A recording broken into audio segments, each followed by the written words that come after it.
Technology article, EDU 610, Albright College, Kevin Ezell. The article I selected for this assignment is titled Trickle-Down Technology by Charlene O'Hanlon. The article is from the Technological Horizons in Education Journal, number 10, November-December 2010. The concept of the article focused around one theory, which was that K-12 education has been slower to embrace the newest technology within the classroom when compared to higher education. Also, this slow implementation of K-12 technology has not necessarily been a bad thing because K-12 has been able to evaluate what works and what doesn't work by viewing how higher education is implementing the technology into their curriculums. The article focuses on some differences between K-12 students and higher education students. The primary focus wasn't actually on pedagogical styles, although it is proven that there are different types of learning strategies and pedagogical styles for K-12 learners compared to more traditional higher ed learners. Actually, a focus was on attendance, specifically that different attendance policies between K-12 education versus higher education. First, looking at K-12 education, attendance is actually mandated by law and enforced by law that children have to go to school.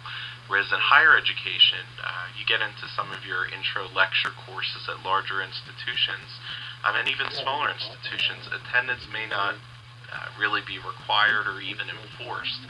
So that really has a lot of effect on how you're using technology within the classroom. The article also talks about synchronous and non-synchronous technology. Synchronous almost being like a live connection, whereas non-synchronous would be more of supplementary types of technology being used. Higher education students, not that they prefer synchronous technology, but it's more common in higher education because if you look at the last bullet, higher education is actually, technology is used as almost a distribution model in higher education, meaning that specifically online classes, things like Moodle, Blackboard, where there's more of a live type connection where those colleges may not have space for traditional classes anymore. You don't see that as much in K-12 education, maybe with the exception of an online charter school. You're seeing that in K-12 education, more of non-synchronous technology being used.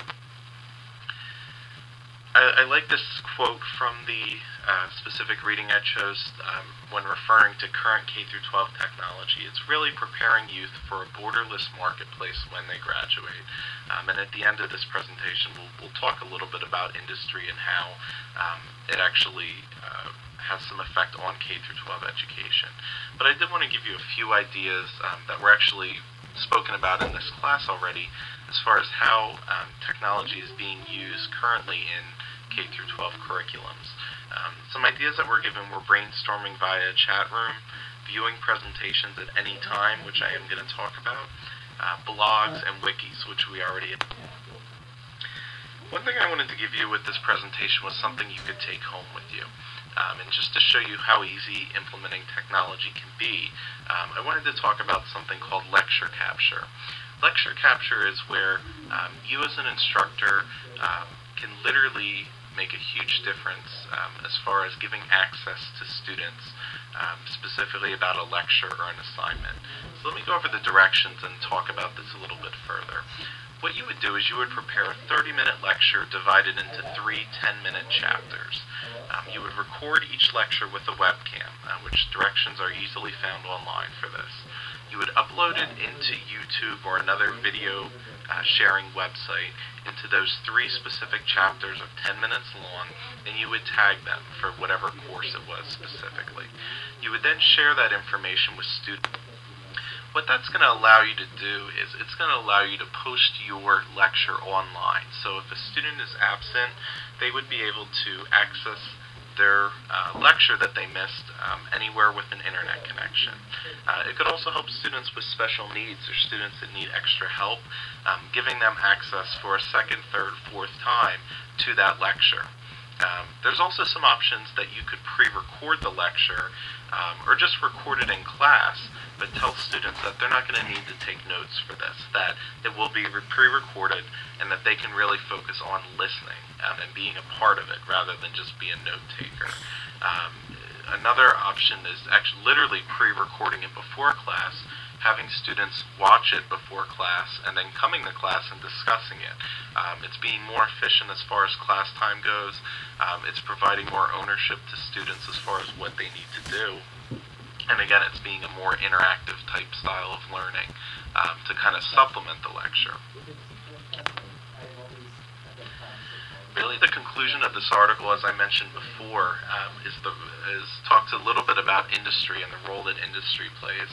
Unfortunately, K through 12 administrators and faculty will not play a huge role in deciding how technology will be used and will be implemented. Industry will actually be probably the largest decision maker. Specifically that they will dictate what types of technology is going to be needed, and then it's the responsibility of higher education and also K through 12 education to begin to implement that technology in their curriculums. Another important factor, as we're seeing currently in Pennsylvania, is that government as a decision maker with technology. As government pulls back money to school districts, specific funding earmarked for technology could potentially decrease, as well as just overall general operating budgets will decrease as well too, where technology unfortunately may not be allowed to be a priority. So those are two factors outside of education that are going to play a huge role in this. But hopefully you saw from this article, and specifically the lecture capture, that there are innovative approaches. Teachers need to innovate, use what they have, and take that and create the technology. So literally with a $20 webcam and access to the internet, again, a teacher can make a huge difference. And that's just the tip of the iceberg as far as different ways technology. Again, this is the bibliography for this. The article was taken from the Wilson Web database. Information can be seen here. Thank you very much for your time.